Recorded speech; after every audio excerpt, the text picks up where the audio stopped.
Oye, pues esos señores Boers eran unos peleoneros, o los ingleses eran unos peleoneros que querían quitarles su territorio a los Boers que llegaron primero. ¿Cómo es la historia? La historia es, digo, posiblemente la guerra de los Boers y toda esta epopeya de este pueblo holandés, porque eran originalmente holandeses estos señores, presenta una de las caras más crudas del imperialismo británico en esa expansión colonial.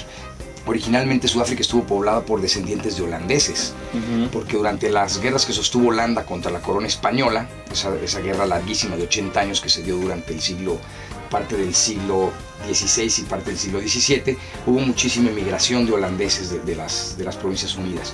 Y además Holanda creció muchísimo comercialmente y sus barcos, siguiendo las rutas de los barcos portugueses, llegaron hasta el Cabo de las Tormentas, que hoy lo conocemos como el Cabo de Buena Esperanza.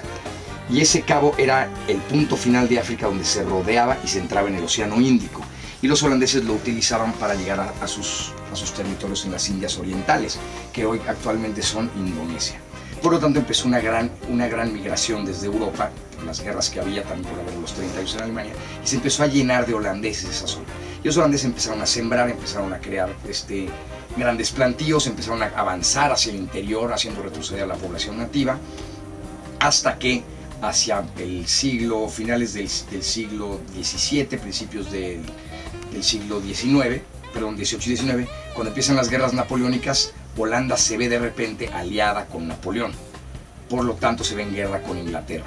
Y como Napoleón al final es derrotado, los ingleses se toman como botín de guerra esta colonia del Cabo de Buena Esperanza. Y por lo tanto se sitúan ahí. Empieza una gran inmigración inglesa y entonces los holandeses pronto se ven desplazados por la gran cantidad de inmigrantes. La palabra Boer viene de la palabra granjero, por eso se les llamaba así.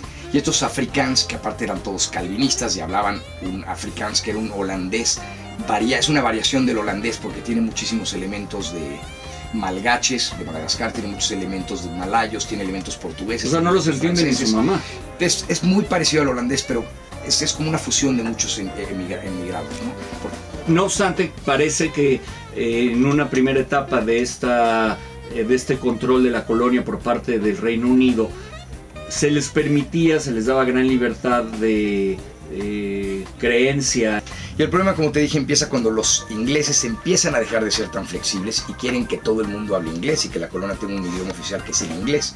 Por lo tanto, hacia el año 1830 más o menos, se inicia lo que se llama el Gran Trek o el Gran Viaje, que es la gran migración de todos estos Boers de la colonia del Cabo hacia el interior de África.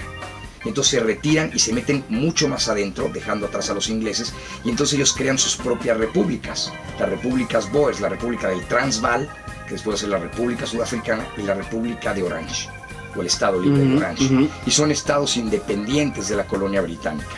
Los ingleses no sienten mucho apuro por estos dos nuevos estados porque no tienen acceso al mar. Y como no tienen acceso al mar, no pueden tener acceso a armas ni a municiones, que es lo que a ellos les preocupaba. Pero no contaban con que esa iba a ser una tierra de diamantes. Exactamente. Y que iba a brillar el sol. A mediados del siglo XIX, de entrada, se descubre el filón de oro más grande del mundo, en un lugar que el nombre está muy complicado de pronunciar, pero se descubre el filón de oro más grande que ha existido. Y entonces eso causa una fiebre del oro como la fiebre del oro en California. Y entonces empieza a haber una gran cantidad de migrados ingleses que van para allá. Y también se descubren las minas de Kimberley, que estuvieron funcionando hasta no hace muchos años. Y se descubre, es la mayor productora de diamantes. Y algo importante, era un cuate, ¿cómo se llamaba el culpable de todo? Era un empresario. Cecil Rhodes. Exactamente. Cecil Rhodes. Ese fue el culpable, claro. Los ingleses empiezan a temer este gran progreso que tienen estas repúblicas Boers y están tan preocupados que no saben cómo hacerlo. Tienen una guerra con ellos porque hay dos guerras Boers. La primera guerra la pierden los ingleses, inexplicablemente, pero la pierden los ingleses. Y entonces inicia la segunda guerra de los Boers, que es ya mucho más larga que la primera, que solo duró un año, y esta dura de 1899 a 1902. Sorprendentemente, los Boers le propinan una cantidad de reveses a los ingleses en el inicio de la guerra que es inexplicable, causan la admiración del mundo, ¿no? El Imperio Británico está siendo derrotado, de los pocos lugares que fue derrotado fue ahí en Sudáfrica, sobre todo en estos primeros años de la guerra. Y la explicación es que los Boers eran excelentes tiradores, desde muy niños aprendían a tirar con el rifle, porque hay que recordar que vivían en zonas hostiles, porque las granjas y los lugares donde ellos emigraron tenían un dueño, y esos dueños son las poblaciones bantúes, nativas de África. Y también estuvieron peleando contra los zulúes, ese pueblo guerrero de Sudáfrica, que lo llevó a una sangriento, muy sangriento, ¿no? Bajo Shaka. Shaka Zulu los lleva a un poderío importantísimo. Los descendientes de Shaka pelean constantemente. Entonces es gente acostumbrada, como los pioneros del oeste americano, es gente acostumbrada a los rifles y a las tácticas de guerrillas desde muy jóvenes. Por otro lado, un anacronismo brutal de los ingleses que se iban vistiendo con sus casacas rojas. Entonces, un buen tirador disparándole a un cuate con una casaca escarlata, es muy fácil dar en el blanco, ¿no?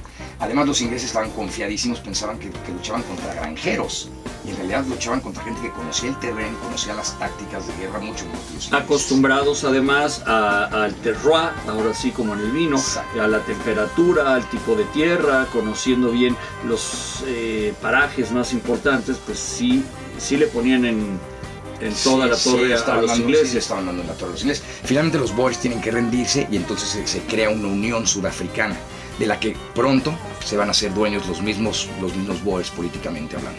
Vamos a noticias e informe vial y regresamos para darle los datos de Pedro Fernández. Si usted quiere escribirle, quédese con nosotros. Soy Eddie Warman, siempre 88.9.